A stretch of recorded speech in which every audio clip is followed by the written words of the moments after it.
Welcome back, everyone. Welcome back to another episode of the Everybody Eats Show. It's your favorite host, and we got a really good episode for you guys today. Today, we're going to be talking about wholesaling. So, we did an episode similar to this over the summer. We had Randy Cadley. He did wholesaling in Central Florida. But today, we have another guest. Thank you very much, Mr. Naser, for joining us, making sure I got that right. So thank you very much for joining us from Charlotte. And thank you for being on our podcast and teaching our audience today.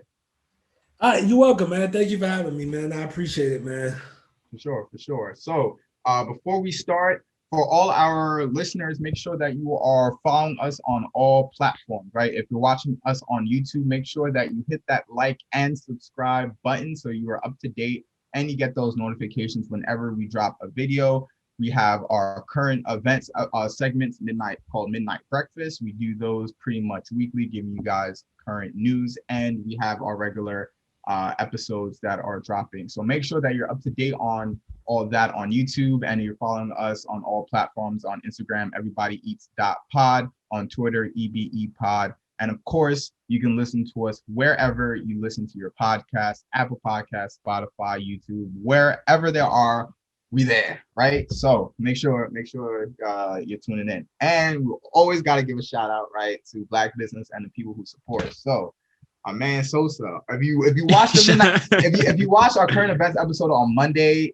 he made us the Everybody Eats hoodie. So he also made this dope Black Lives Matter hoodie for us with the Kente cloth in the hood, right? Different. So we fly his podcast that you guys ever seen. So make sure that you're subscribed everywhere, and we got to give a shout out to our man Sosa for hooking us up with the gear. All right. So on that note, let's start today's episode. So today we're talking about wholesaling. So Naser, right? If you could introduce yourself first, where you from, what do you do, and then we'll get into a conversation about wholesaling, what it is, and what the people can learn about it. All right, so my name is Nasar El Arabi, and born and raised in New Jersey. So wholesaling, right? Let's bring it back a little bit before wholesaling. I've been involved in real estate since 2007. Wholesaling falls in the creative real estate investment spectrum, right? It's essentially you're flipping houses with no money and no credit. So it falls in that spectrum. And with that being said, to explain it, let's say you basically find a property at a deep discount for $40,000, but it's worth $100,000. Okay, house needs about $15,000 worth of work. You contract that property. That means you have a contract on that property. You then turn around and call somebody that's a cash buyer and say, hey, look, I'm selling this property for $50,000. And with that being said, at that particular point, he looks at the house and says, hey, look, I want it. And he gives you 50, okay? It goes to the closing attorney or a title company, depending on your state. And at that point, you close and you pick up a check for $10,000 because you assigned your contract to the cash buyer. It's basically like middleman income. So you're playing the middleman of the seller and the buyer. Now, some of you are overthinking, saying, well, if somebody has all that money, what they need me for? Because people with money don't have time to go out and find deals. Okay, so your service is needed. It's guys that buy rental properties where that's all they want to do is just focus on landlord. It's guys that rehab houses. Well, if they don't buy any more houses to rehab, they don't eat. So they're always looking for more deals. So that's where your service comes into play. For sure. So it kind of sounds like, of course it's not short selling, but the idea and the concept of, the way you make that money sounds like short selling, from my understanding. Now, when you say short selling, you're talking about stocks? Yes, stocks. Like the idea of, in the sense, you're not, did you say they're borrowing? They're not borrowing the money because they don't have any They don't have any money. They're not borrowing anything. Exactly. So I mean, yeah, there's some differences, but I just think I guess in terms of the math aspect and the way you profit kind of sounds like wholesaling. I mean, Yeah, I mean, short selling. I mean, that's probably so. I don't know much about short selling. Yeah. I just wanted to clarify to people that we're not talking about short sales with the banks, and you guys are talking about short selling with stocks. I just wanted to clarify that. Yeah. Making sure you got that verbiage on don't confuse this with stocks. Don't confuse it because short sales, that's a totally different thing. Yeah. Banks involved, and there's a lot of stipulations when it comes to wholesaling those, and I don't want to touch on that and get people in trouble. Yeah. So essentially, you said you're the middleman, and I think that's really cool. I think we spoke about on the show before how the middleman in any industry is usually one of the people who make a lot of the bread, right? You think of like Uber, right? Like Uber doesn't own the cars, but you know, by not owning the cars, they're technically the middleman between the person who's driving and the person who needs a ride, right? They're just helping to facilitate that. You think about Amazon, you know, they're not necessarily making all of the products, but they're the ones, you know, finding the deal, so to speak, or finding the customers to sell it to from their warehouses. I mean, even if you're getting served, the person who serves you, they're making money and they're the middleman. So it's fine being the middleman in real estate. So there's a middleman in every industry, and if you can take advantage of that, that's a lot of profit that you can make right there. Yeah. So starting from there, right? For people who, you know, this is the first time knowing or hearing about this. You're saying you're finding a property, you're finding someone with money, right? Obviously, it sounds easier, you know, said than done. Of course. Like, how do you even begin that process, right? For the first person who's a first-time wholesaler, where are you finding these properties in the first place to say, hey, I want to go, you know, like, do you even want to sell this? And where are you finding those investors with that type of capital to say, I want to go buy that property? All right, so that's a good question, right? So DoruDriving.com. DoruDriving.com is an app, right? This is how I got my first deal. And what I did was a technique called driving for dollars. I did my first wholesale transaction in 2011, and I did something called driving for dollars. And with that driving for dollars, what I did was I essentially I found a property. I went to neighborhoods and I'm looking at properties that got tall grass, boarded up houses, old roofs, not well kept, etc. Basically saying, hey, look, are you open to selling? I would send them a postcard. But through this app today, you can call them. You can just to clarify, who is them? You know, who's the person you would contact for that property? I'm sorry, the seller. There you go. Okay. The seller. I'm sorry. When I say not the seller, the owner of the house, because we don't know what they're selling. So the owner of the house, because you're reaching out to these people, you don't know what they're selling. And when you're reaching out to them, that's basically marketing. In every business, you have to market your product. You have to get eyes on it. Okay. So even on Instagram, if somebody has a product, they put it on their Instagram page. All right. Now, depending on their following, how they engage, that's another whole topic or situation. But just putting it out in front of eyes, that's considered marketing your product. Okay. So you're basically getting in touch with the owner. All right. Now, one thing I mentioned the Doru Driving app, because the DoruDriving.com, you download the app, get the free trial and all that. But one thing I like about the app is basically you can see who's the owner right then and there. I had to do this with pen and paper, but you can see who's the owner right then and there, and you can call them. You can call them on the spot, send them a postcard, whatever the case may be. But what I did, I sent them a postcard. So by me sending them a postcard,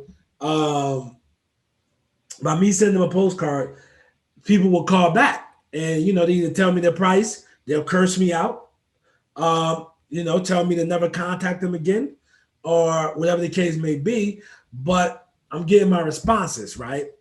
And it only takes one person to say yes. So it took me 8 months to get my first deal.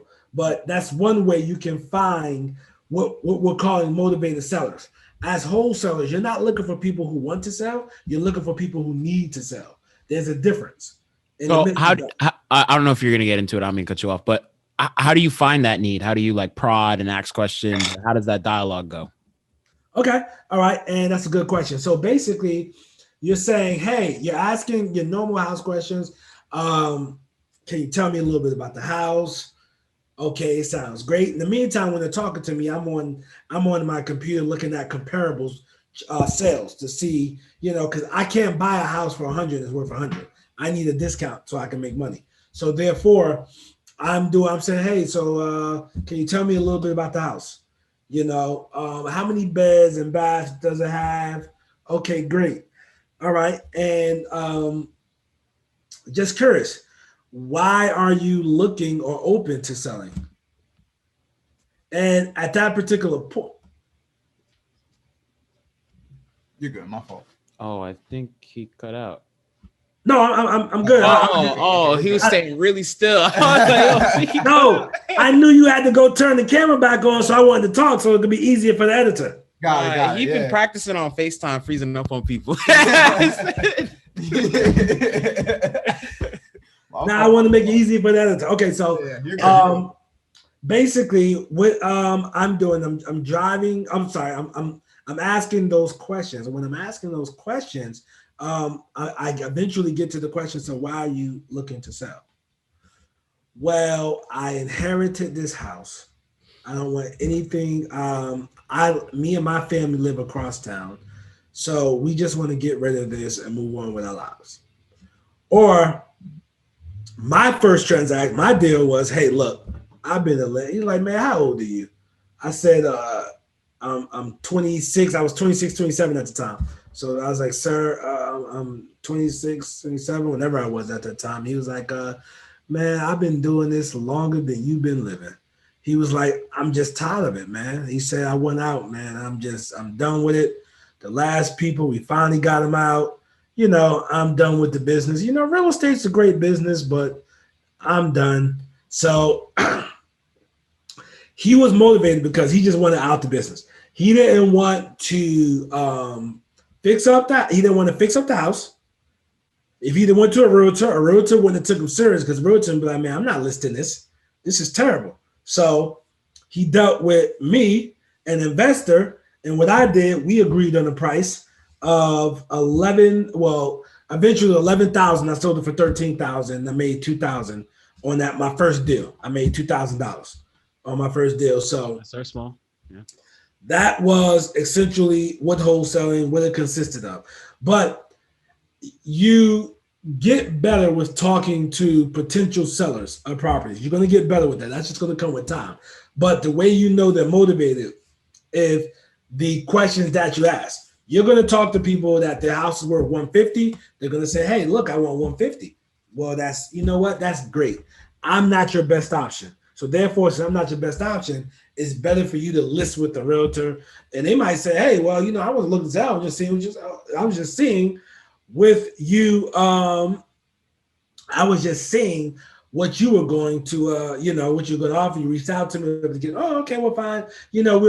I'm a real estate investor. So I'm looking for houses that have problems and I need to fix up so I can make some money.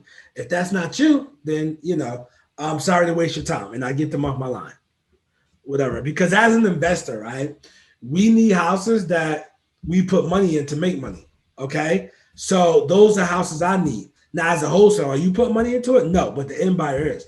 So if somebody tells me their house, I just put a new kitchen in, a new roof. Oh, it's the perfect house.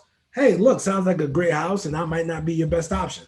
Yeah. But the way we know who's motivated and who's not is by asking probing questions. Now, sometimes you're going to get people, hey, look, I just want to get rid of this house. I'm done. I'm tired of this house. What do we need to do? And I know at that point, hey, I can go set up an appointment or I can close them over the phone because they just want out of the house. Yeah. Those situations happen. Got it. So I'm curious, I guess like now, is there like, what's the percentage of motivated sellers. I guess all right. I guess maybe now I'm thinking that you're a little bit more targeted, or maybe you just don't like. I don't even know what I'm trying to ask. When you're looking for someone who's selling the house, right? I guess what's the percentage of people who are willing to sell to people who are like, nah, I'm not trying to sell. I'm just curious. Like, do you target either like certain houses and you find maybe like, I find a better response when I look at houses who are, more dilapidated, or is it kind of just random in the air and you never know who, like, or you never know what the person's gonna say over the phone, if that makes See, sense. what I do is I go after right now due to the COVID and people not getting paid and people think you can't evict. I go after absentee owners. And does the app tell you that, or like how do you? The app tells you that. But in my business, what we do is we buy list as well. We buy list.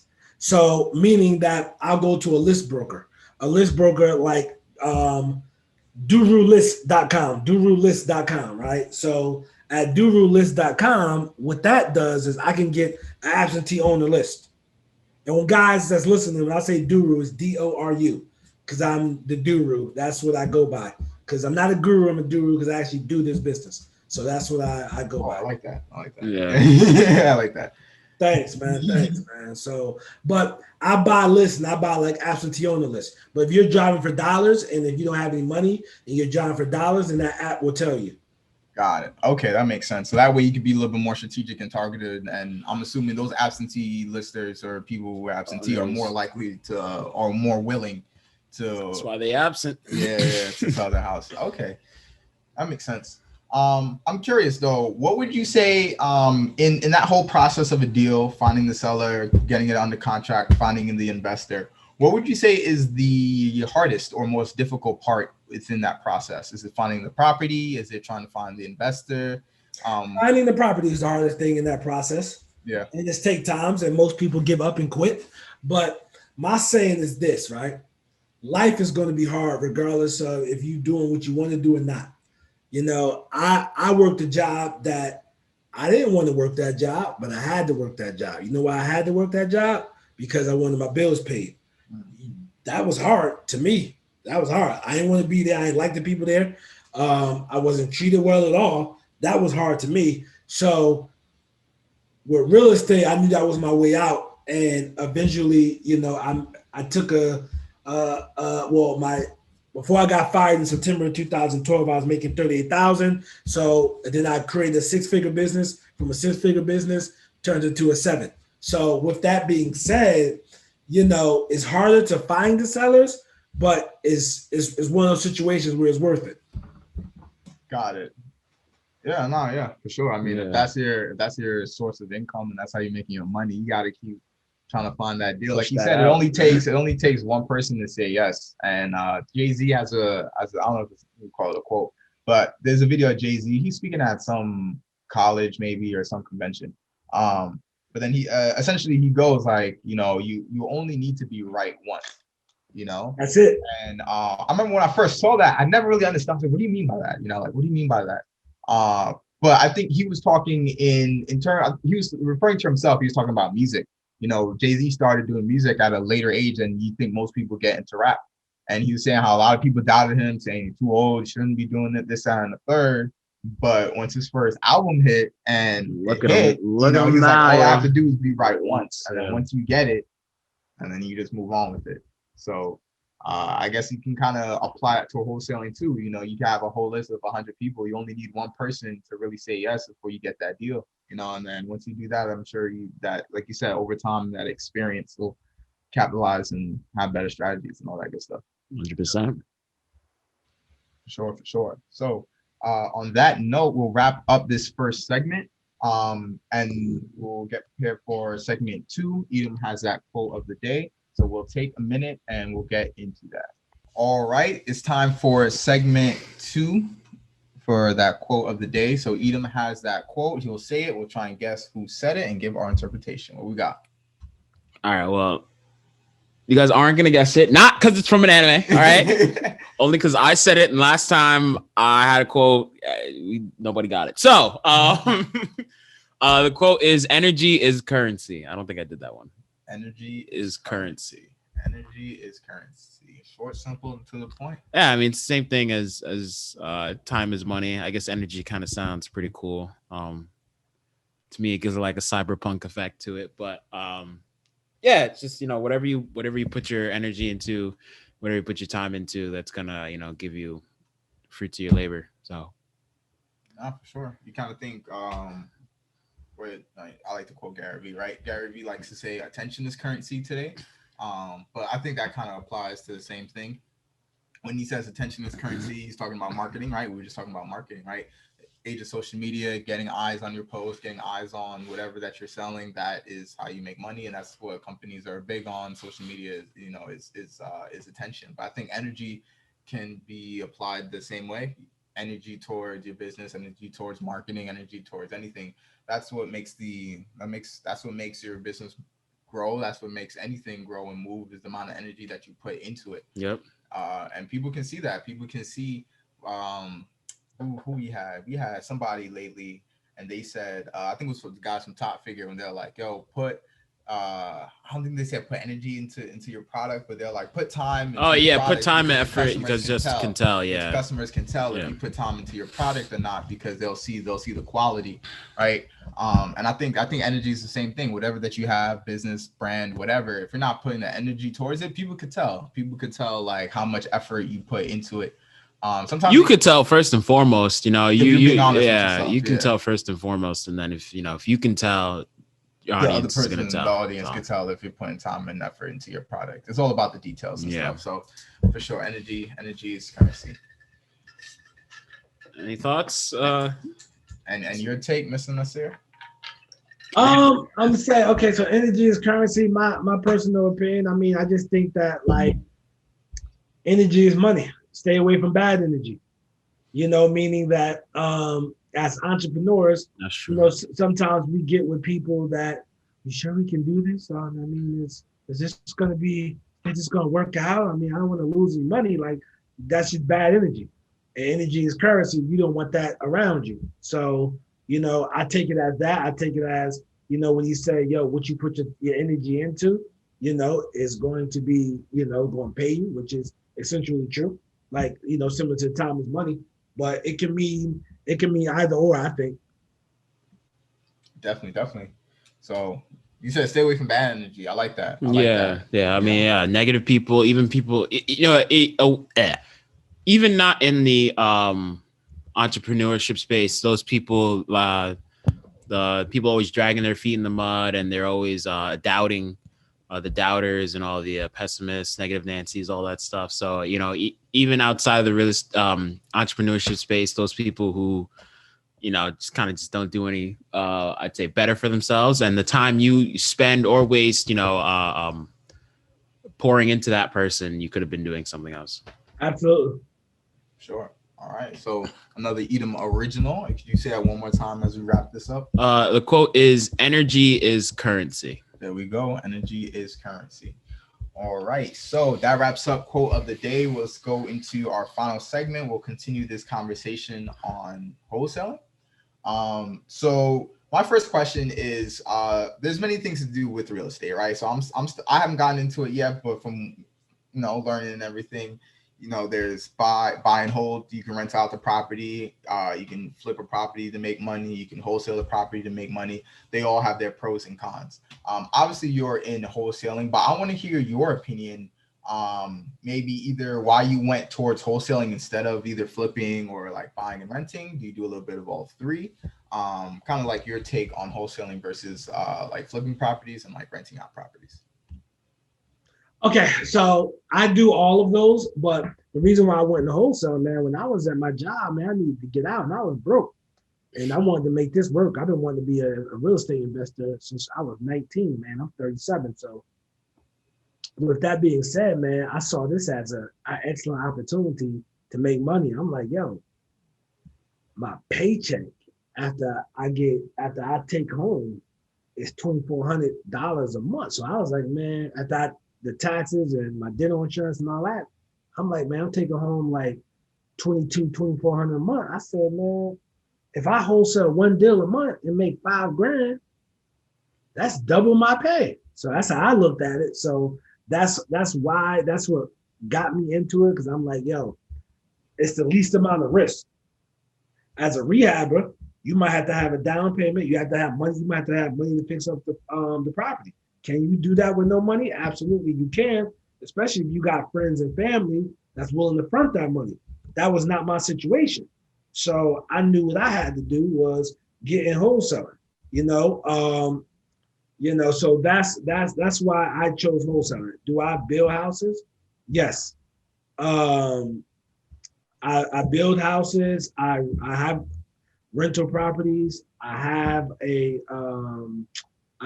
fix and flip all the time, but wholesaling is my bread and butter though. Got it. What would you say is in the years that you've been doing it, what would you say is or one of your best deals or your favorite deals that you did, and then also maybe one of your worst deals or stressful, worst or stressful. Worst So or I mean, best deal could be stressful too. So we're not gonna so maybe like leave anything the out. best deal, maybe like that's maybe like the most money you made, or like I remember that deal, like that was lit, or like I hated this deal. Like what would you say are the best and the worst? Since we know everything's not all pretty, right? So we have to let our audience know what the good times and the bad times look like. Best deal, I made $246,000. Golly. Woo. Off of one property? Yeah. It was like a house mansion? Were you he sold Trump Tower that just closed. That's what he did.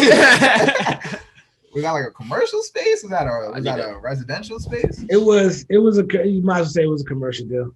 Okay. Golly. And then what would you say was like your worst or most stressful deal? This new build I did, man, I lost $30,000 on it. You lost $30,000. How do you lose? Yeah. How do you lose $30,000 on a wholesaling deal? On a new construction deal? On I built the house. Oh, so it wasn't a wholesaling deal. Okay. Nah, I built the house and lost $30,000. So yeah. Got it. It's probably my worst deal. Your worst deal. And I'm curious, how has COVID impacted the wholesaling industry, if it has, right? I know in terms of regular real estate, it's had some impacts on people. People who are renting, a lot of them couldn't pay their rent, right? So some landlords, they either had to kick out their tenants, right? Or they had to just suck up and say, hey, I'm not making money for a little while. So in terms of wholesaling, has COVID impacted it? And if so, how? Yeah, I mean, it definitely has. It's what you just described. I mean, that's the way. I mean, some people are not getting paid. And even if if you live in a high cost of living state like New York and New Jersey, let's say you got reserves for each property like you're supposed to have, man, but the cost of living up there is so high. Like I was seeing an article floating around social media talking about like somebody ain't paid in 6 months, and that was like $17,000 worth of rent.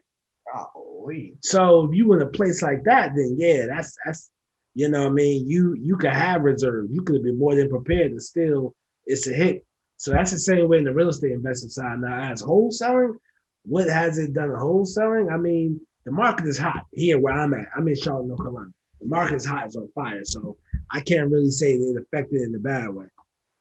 Got it. I'm interested. I haven't heard. I haven't been to Charlotte. But I'm hearing a lot of people say Charlotte's very up and coming. It's definitely one of the cities I want to visit. You're saying the market is hot. I guess is there like a reason for that, or like what is it about Charlotte that makes it so poppin'? I mean, it's just jumping, bro. Beautiful city, nice clean city. It's not cheap no more, you know what I'm saying? But it's everything you want in the city, you know what I mean? Like we got entertainment, our downtown area is nice, nice food places, the women are beautiful. So it's just everything you want in the city. So everything you love. Everything you love, man. We got all major sports teams. No, we don't have baseball. We have minor league baseball. We did just get the soccer team. We got a football team. We got a basketball team. That's what you need. Better than Norfolk. Yeah. We got a minor league baseball. I think minor league hockey. that joint downtown. That like I don't watch either of those sports. I think that's all we got. But shout out, I love Numbers. Shout out to 757. It's been good to me since I've been here. So no hate, but New York like that. Okay. And so someone who wants to get into wholesaling, is there a certain market I guess maybe like a place in the United States or a certain market they should be looking into or maybe trying to stay away from, or like how can they tell? Right? Because you hear like, all right, if you want to buy a property in New York, it's so expensive. No, don't do that. Go down south, land is cheaper. All right. So you hear those like type of stereotypes. So if someone wants to get into wholesaling, do those rules somewhat apply, or like are there certain I'm gonna tell you like this, bro. You can wholesale anywhere, bro. You got guys wholesaling inside New York City. You got I know a woman, Crystal, she's in LA, and she's wholesale inside of LA, so you can wholesale anywhere. Now, are some markets more tougher than others? Absolutely. Yes. If you're in New York, LA, one of those places where you decide like, well, I want to wholesale somewhere else, then yes, that's an option as well. But essentially, you can wholesale anywhere, but some places are tougher than others. Got it. All right. That makes sense. So for you guys listening, wherever you are, wherever you're listening to, you heard that. So that might be that motivation that you need. If you're questioning where you're at, if you could wholesale there, just do it. Just do it. Just do it. Right? And then lastly, I want to cover, I know I've seen your ads, you and Maxwell, I've seen your ads on Instagram. You guys have a wholesaling course. I know you guys do like YouTube videos and all that. You talk about the DoruListen.com and all that. So could you talk to the people? What's all that about? What's the Durus and like everything that you do and everything that you promote to help other people get into wholesaling? If you could talk about that. All right. So that's basically from maxandnas.com. We got a course. So maxandnas.com. We have a course. It's a wholesaling course to get you to 3 to 5 deals a month. All the tools you need, the scripts that we use, the softwares that we use to get you to 3 to 5 wholesale deals a month. So let's say you do 3 deals at $5,000 a month. I'm sorry, $5,000 a piece. That's $15,000 right there. Most Americans do not make that. So with that being said, the course is just to get you to 3 to 5 wholesale deals a month. That's basically what it is, man. And it's a wholesaling course. What's included in that is you get the Facebook group, you get the coaching calls, so that's the access to me and Max. It's the only way you're going to get access to us. We don't have any other private coaching or anything like that. This is it right here. So, and the course just give you everything you need, man.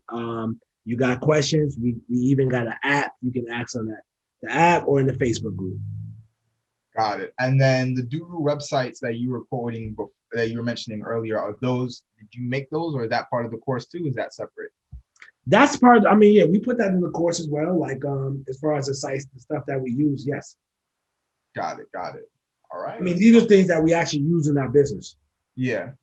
Okay. That makes sense. So just helping everybody eats, man. Yeah, bro. Helping people eat, right? So you love it. So that's what's up. I remember my cousin Randy, right? So one thing he said, this kind of goes back to the wholesaling, renting, risk flipping. He said wholesaling is money now. He said flipping is money later, and then renting it is money forever. So I remember that. Yeah, right. So I think I was kind of thinking about that before, but I think that was a good way. To me, that was a good way of interpreting and looking at it, right? There's different ways you can do it. If you want your money now, like you said, you're trying to get your job now, right? So that's why you're wholesaling, because it's quicker to get that deal and quicker to get that cash in your account. If you're flipping it, like you said, you're gonna need that down payment. You're gonna need, it's more of a process. You're probably not gonna see that for a little bit. And then if you're renting it, it's, you're gonna get residual every month, right? So it's not gonna be a huge lump sum that you're gonna eat from today, but you're gonna have that long term. So you'll be set for a little while, however long that you're owning that property / that tenant's paying. Absolutely. Yeah. So that's a good breakdown for everybody interested in real estate. That wraps up everything I have to ask. Good? I'm pretty good, yeah. All right, perfect. So before we end it completely. So offline, we asked you if you had a song for us that describes your wholesaling business or anything you've been listening to. So let's hear it. All right. All right, so you asked me on the spot. I'm going to give you one song that got me through some rough times, right? When I was on my job, bruh, and I still listen to this song today by the greatest rapper of all time. I used to be at my job, bruh, and I used to get passed up on promotions. And you you want to flip over a table when that happens or whatever, especially when you're making $12 an hour and the promotion at the time you thought was life saving or whatever could change your life, the amount of money you were making. But the song was that I would listen to that, you know what I mean, and it get me right back in the mood to get back at it. And that was On to the Next One by Jay-Z. Yes, sir. I still listen to that one. Still, son. Still, bro. And you know, Swiss produced that, man. And, you know, Two Hustlers on that track, bro. So, yeah, man. Got it. That Got might a be the first million Jay-Z. ways to get it. A million ways to get it, dog. That might be the first Jay-Z on the playlist. That's the first Jay-Z. That's the first Swiss Beats. I'm glad. That's my favorite song on the playlist right now, to be honest. Nah, yo, I mean, you know, I'm from Jersey, so you know, Jay-Z is it. You know what I mean? Like, I realized when I moved out of the state that everybody doesn't have the same appreciation and respect for Jay as Jersey, New York folks do. Yeah. Because I remember when Jay dropped the 444 album and they talking about Jay kicking knowledge and Jay talking about buying property and entrepreneurship. And I'm like, what? Jay been talking about that since Reasonable Doubt. Yeah. Like he was on some, like he was been the best slick talker talking about entrepreneurship, owning your own business. He was doing that when I was in high school. You know what I mean? I finished in 01, but the track where he said Rockaware did 18 mil in 8 months. You can bullshit with rap if you want, motherfuckers. But bruh, you know, he been talking that talk. Yeah. You know what I mean? So yeah, like I'm definitely hardcore Jay-Z. Got it. I respect that. Noted for sure. That's a lot of gems for you guys. So today that was a really educational episode. Yeah. Before we finish this time, what are your social media plugs, websites? Where can people find you? I know you gave out your maxanal.com, but what are your social media websites, and where can people find you if they want to learn more? Okay, so YouTube, Real Estate Doru. Instagram, Real Estate Doru. YouTube, Facebook, Wholesaling with the Doru. That's the Facebook group. Wholesaling with the Doru. Got it. Yeah. All right. So Instagram, Real Estate Doru. So that's how you find me. The blog, realestatedoru.com. You put your name and your email in, bro. Put your name and your email in, and once you do that, you are set. You'll have my contract and assignment I use in my real estate business. Got it. And Doru is DORU, not DURU. There you go, bro. There you go. Because I do this business. For sure. I love that.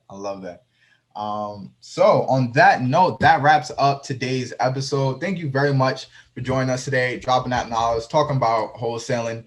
You never know, how you can make money and the different ways you can make money. There's different ways to get involved in real estate. A lot of times people think just simply buying and renting or flipping a property, I don't have a down payment, I don't have my 2 years of, work experience. Stop making excuses. Exactly, right? You have all this stuff. So wholesaling, it's not necessarily easy, right? And we're not saying it's easy, but it's another way and another avenue to make money. Yeah. And you obviously can make money. So get yourself involved, get yourself plugged in with the Doru, right? Because he does his business. So on that note, again, make sure you're subscribed to our YouTube channel, Everybody Eats Show on YouTube. Make sure you like, subscribe, turn on your notifications. You don't want to miss out on this content. Make sure you're following us on social media, everybodyeats.pod on Instagram, EBEpod on Twitter. Wherever you listen to podcasts, Apple Podcasts, Spotify, all that good stuff. Make sure you like, comment, make sure that you share this with your friends. Knowledge is important. Don't be selfish. Everybody eats. We'll see you guys next week. Peace.